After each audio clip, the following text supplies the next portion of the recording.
Hello mga friends, welcome to our vlog. So ayun mga friends, magluluto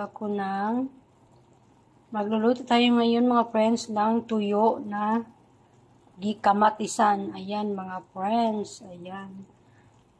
Pinerito ko na yung una, sibuyas, tapos kamatis. Tapos ngayon mga friends, pinakulo-kulo ko muna siya para masarap siya. Tapos lagyan natin siya ng kunting asukal, hindi na asin kasi tuyo na yung ating lulutuin. So, maalat na, di ba mga friends? Ayan mga friends, yung ating tuyo. Ayan, pinirito ko yan sa labas kanina kasi mga friends, yung aming amo dito, ayaw nila makaamoy ng tuyo. Kaya sa labas ko pinirito. So, ayan, kailangan na natin ilagay siya sa ating gikamatisan nga.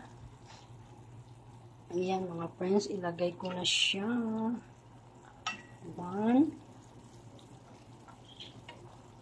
2, 3,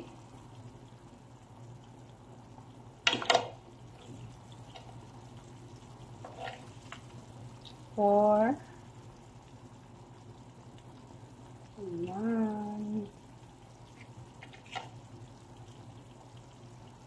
So, ayun mga friends. Thank you for watching. Babush.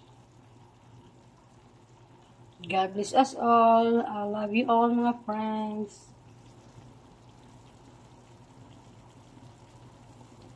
Masarap yan. Wala na naman ang diet ngayon. Bye. Babush.